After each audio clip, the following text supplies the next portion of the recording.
Human resources, human capital, people, and culture. This single vocation has many names. HR professionals are responsible for what is arguably the most critical success factor within any organization. It's talent. HR Studio Podcast brings you bi-weekly interviews with HR executives, thought leaders, authors, speakers, and trend spotters from the world of HR and beyond. Listen, learn, and leverage. Welcome to HR Studio Podcast, building the next generation of HR leaders. HR Studio is brought to you by A.J. O'Connor Associates, a trusted human capital consulting partner to emerging, mid-market, and world-class organizations.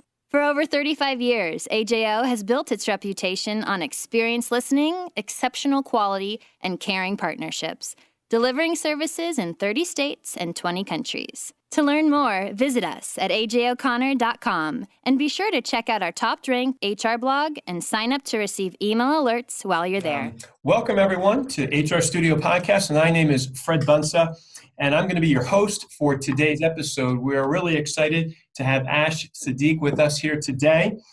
Ash is a strategic coach, and he's a keynote speaker. He works with executives to advance their leadership impact through communications, messaging, and storytelling. He currently works with Cisco's innovation startup teams to help them craft compelling value proposition narratives, clear business models, and developing winning investor pitches. He's also a best-selling author with emphasis on sales and leadership communications, and his new book published this year called Meaning: How Leaders Create Meaning and Clarity During Times of Crisis and Opportunity. He has another book coming out called Road to Success with Jack Canfield, of all people. Well done.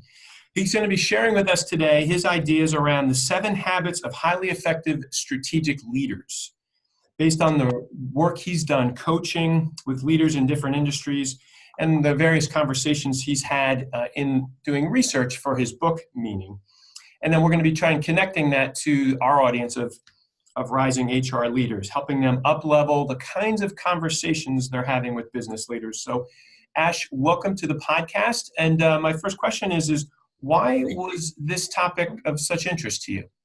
Fantastic. Thank you very much, Fred, and definitely a pleasure to be here with you on this amazing podcast. So the topic has actually been forming up for me based on my experience working, in corporate environments primarily, and also looking at a lot of the management teams that I am now facilitating sometimes 1 or 2 day programs with, and the fact that the topic of strategic leadership continues to be such a very popular topic, which tells us that in many organizations, they clearly see that one big window of opportunity is if and when our leadership team thinks more strategically. And then the next question comes up, well, how do you actually do that, right? Mm-hmm. Whether it's our HR partners or our engineering teams, our finance teams, that there is definitely a gap in the performance and the viewpoint that being strategic really provides. So that's really what kind of heightened my own awareness around this particular aspect of the experience. Okay. And you came up with, you model, I guess, after Covey's 7 habits, but you've got your 7 habits that strategic leaders embrace. Why don't I take us through, I'll go through for our podcast viewers and listeners, the 7, and then I'll ask you to kind of zero in on a couple of them that you think would be most applicable. So the 7, Fantastic. We'll have these in the show notes for those of you who are driving and don't have the ability to take notes. Number 1, take time to reflect, ask the right questions. Number 2, create tension, lead change and execution. Challenge the status quo, look for tension creators, as you call them, and effective change agents. Number 3, create meaning, and that's about vision, managing the climate and the narrative. Number 4, be relentlessly impatient. That's interesting wording there. Valuing speed, value creation, relentless about the finish line and success. Number 5 is communicate and create alliances and networks. Number 6 is build capacity. That is the understanding that everything happens through other people. And then number 7 is get out of the way so others can thrive. So Ash, an interesting list. Take us through a couple of those and let's dig in a little bit. Absolutely, Fred. Thank you so much. So I think that the key piece of information for everybody else to know is I have looked at Harvard research on this topic of strategic leadership, and we looked at all the number of competencies that they talk about. We looked at the competencies that the leaders I interviewed really talk about. So that's really where all of this is going to come in. And then I basically said, if you were to net it down to 7, what are those 7? So I'm really glad that you gave the audience the full list. But in my mind, when we look at the very first one, which is take time to reflect, that's actually where it starts. It's basically charting out time where you're not working in the business, but rather you're working on the business. Okay. And one of my colleagues was an executive coach as well. He works like myself with a lot of CXOs. He found that 70% of his clients never take a single day off. CEOs of companies, they don't take a single day off. And I think I remember working, whether it's Cisco or somewhere else, you'd hear people saying, I am so busy, I have calls back to back all day. Sounds good. It sounds good. You hear that all the time. It's the worst thing that can happen, right? Sure.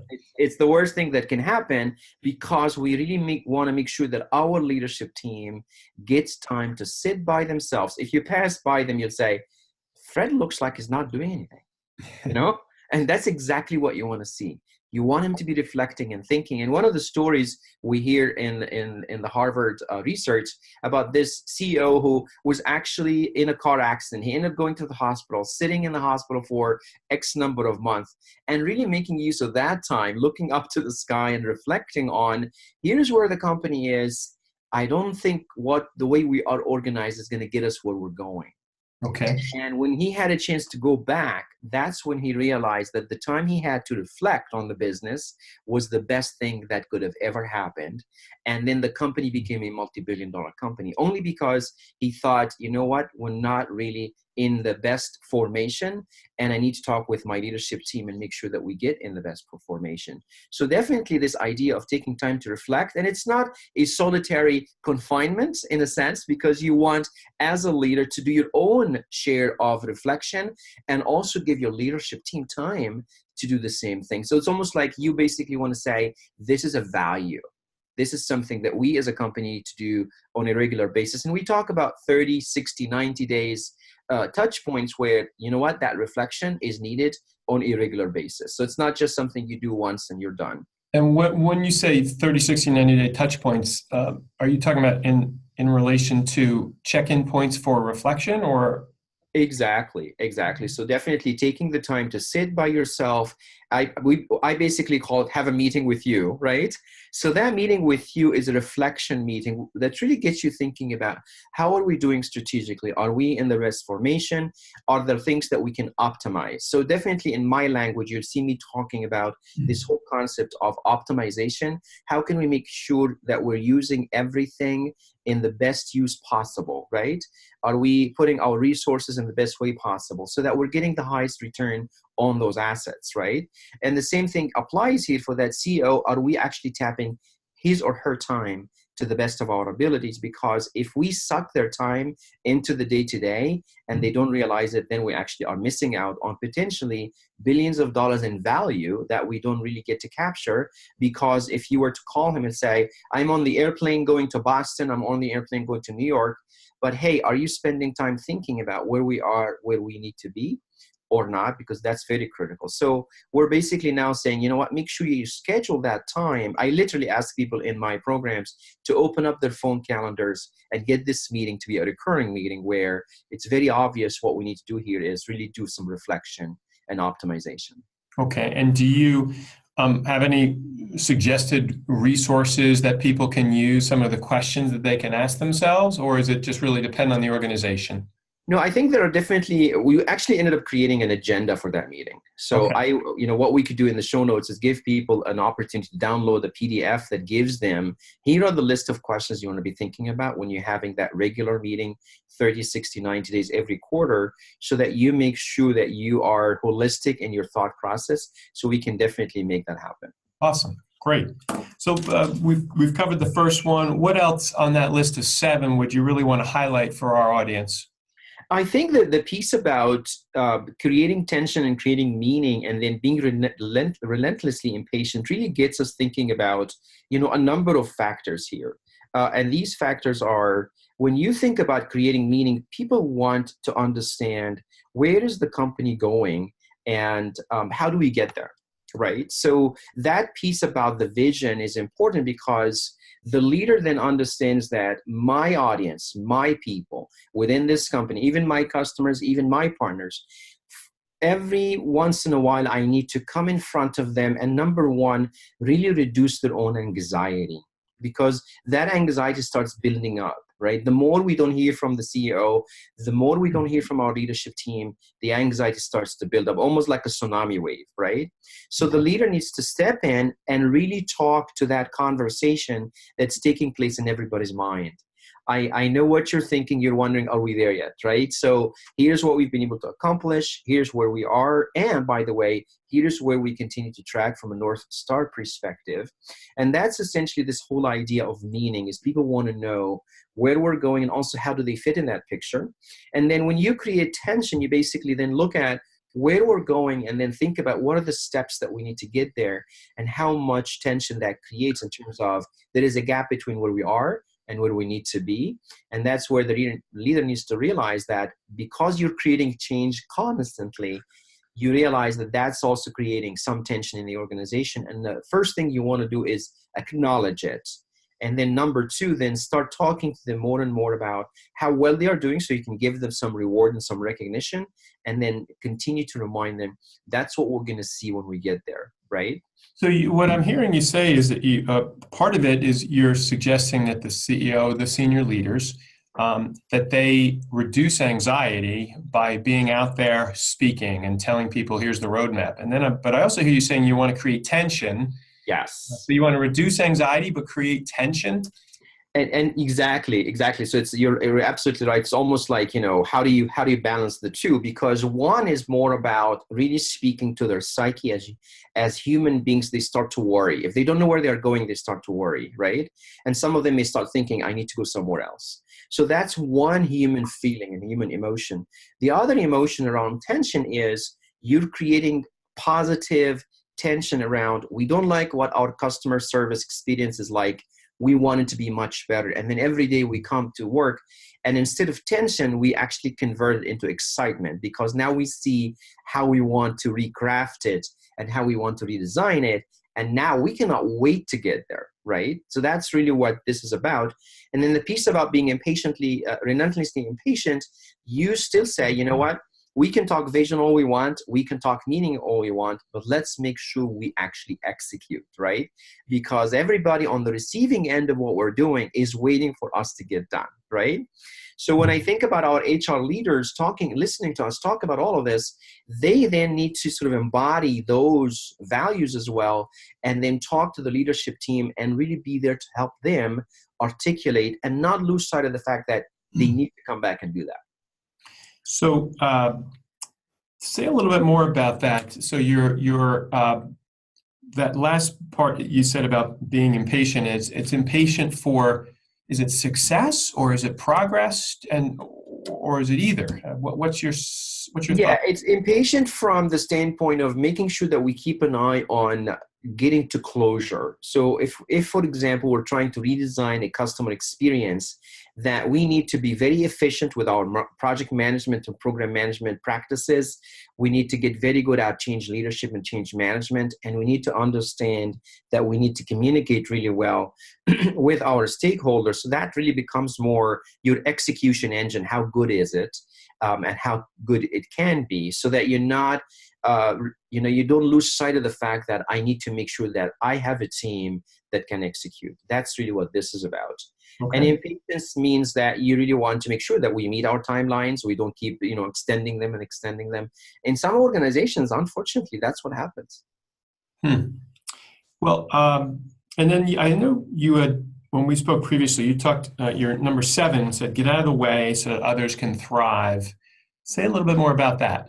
Sure. So what I've really seen when I'm doing executive coaching, sometimes the leadership team, it's really fascinating because now it's become a realization of the emotion that you get and the joy that you get from doing something in particular. So I'll give you an example. I was working with an executive who is leading an engineering team in a high-tech organization, and he loves to parachute in and save the day.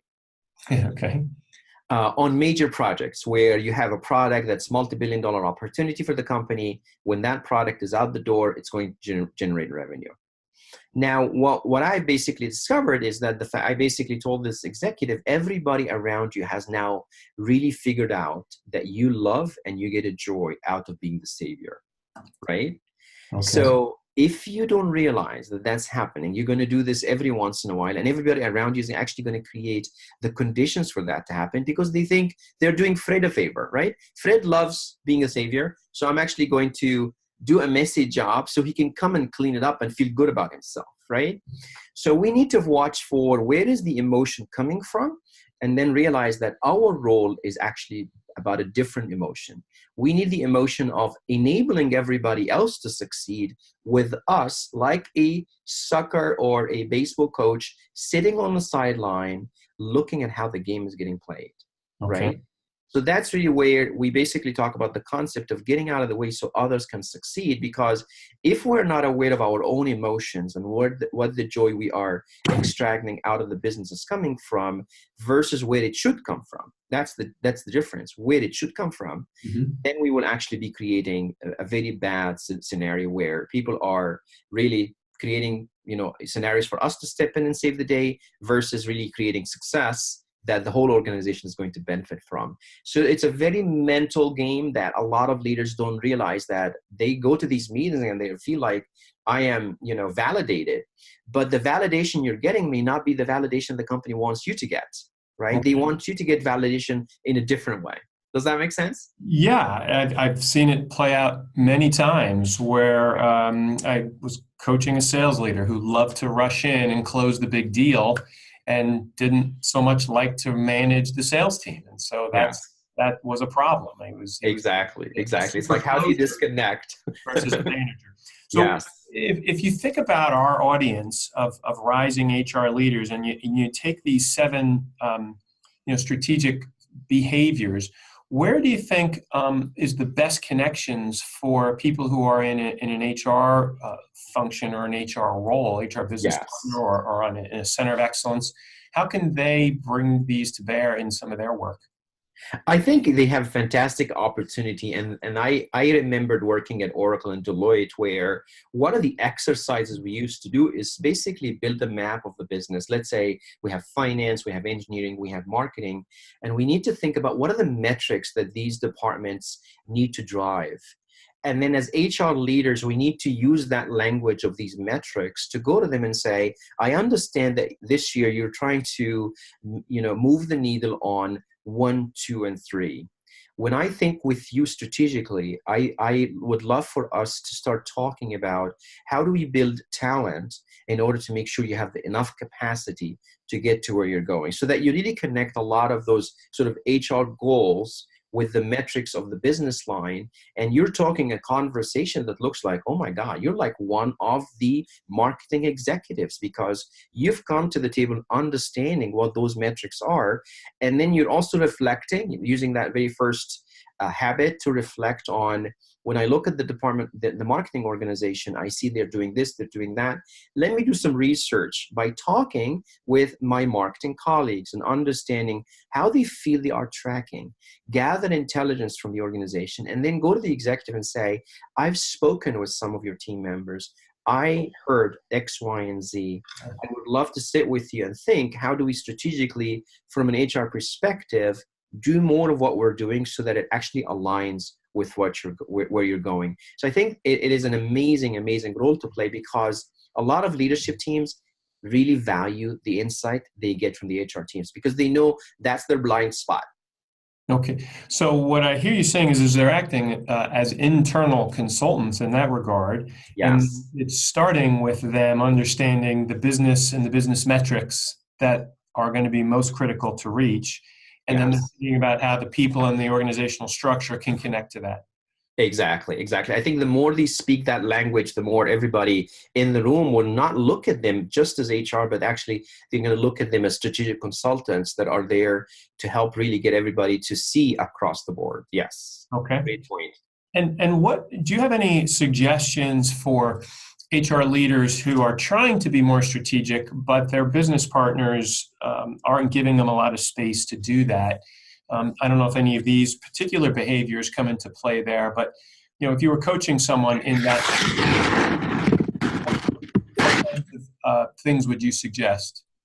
I think it is really the best thing to look at it is to look at habit number 4, which is sort of communicate, create alliances and networks. A lot of the leadership team, let's say somebody in engineering or marketing, you'll still see them lacking in their ability to connect across the company. And the HR partner can basically help them where these blind spots exist. So you come across, again, as you said, Fred, great point you made about them being a consultant, a strategic business consultant is looking at, if this person to succeed, I think they need to connect with these other leaders. And then you become a facilitator and just make the intros. So they start seeing you in a different light. You're actually seeing a target goal and a target accomplishment, and you're walking back to realize, I need to make sure that my marketing leader is connecting with engineering in a whole lot more, and then help them create that cohesive tissue. And all of a sudden, they will actually not see you just as HR, but rather as the strategic business advisor that's helping them see where they need to optimize. So again, I guess knowing the business and where it's heading clearly, but then also talking to the people in that business that the leader might not have the time or the attention to be hearing from, and then filter that information up in a coherent, cogent kind of a way and make recommendations. Exactly. Absolutely. So I love this idea of creating the conditions for success. As a consultant, you're always thinking, how can I make my client succeed? So you're now acting and thinking ahead for them, and you're doing it very graciously with a lot of kindness and service orientation. So you can basically say, I looked at what you're trying to accomplish. I think these people would be an amazing partners for you. I would love to make an intro if you'd like that. And they would be amazed by that. Yes. Okay. Yeah. Great. Well, as we begin to wrap up the podcast, Ash, I just would, do you have any final thoughts or suggestions if we do have leaders, HR leaders, and any kind of leader really, who wants to behave in a more strategic way in their role, contribute at a more strategic level, any place or anything in particular that you would have them keep in mind or try? I'd love for them to, number one, start by actually seeing themselves differently, right? I would potentially say, don't even say, I'm your HR partner. I would basically say, I really see myself as in my role here to really help you achieve success and create success for your team and the rest of the organization. And what I'm going to be doing, working with you and the leadership team, is to really help build those conditions for success. Sometimes I'm talking with you about talent development. Sometimes I'm talking to you about talent acquisition. Sometimes I'm talking with you about how we're building rewards and recognition programs. But my whole intention is to make sure that we're really creating conditions for success as an organization. That way, I am looking at me differently, and therefore my language is different. The deliverables I'm thinking of, I'm connecting them strategically to the end goal that everybody's trying to achieve. That's really helpful advice, and I think what I love about that is it doesn't just set up the business relationship differently, but the HR business partner actually sees themselves in a different kind of a role. They're not just executing on the people agenda, but they're actually, one of their main roles is to make the business leader more successful. I think that really is their approach, their tone, their attitude towards their entire role, and probably the way that their advice is even received, I would imagine, as well. Exactly. Absolutely, Fred. Absolutely. Great. Well, Ash, thank you so much for sharing your insights with us. The book is wonderful. It's a compilation of a number of interviews. How many interviews are in the book? We have 12 leaders across a number of industries, men and women, talking about, how they ended up, facing challenges and creating a lot of meaning for people around them. That's great. So what we will do is put a link to the book in our show notes. Ash, thank you for joining us today on the podcast. For those of you who are not subscribers, you can visit hrstudiopodcast.com. There you can find the show notes. You can also become a subscriber. And for those subscribers, I heard Ash earlier offer his PDF about how to plan a holistic planning meeting, an agenda for that kind of a meeting. So we'll be sure to put that resource there. Ash, thank you so much for sharing that with us, and also for sharing your insights and your experience that you have working with such excellent leaders. Absolutely. My pleasure. Thank you very much, Fred. All right. Take care. Thank you very much. Thank you for listening to HR Studio Podcast, building the next generation of HR leaders. To discover additional information from this week's episode and to catch up on all episodes, visit hrstudiopodcast.com. Subscribe to the HR Studio Podcast list while there and receive alerts and future updates.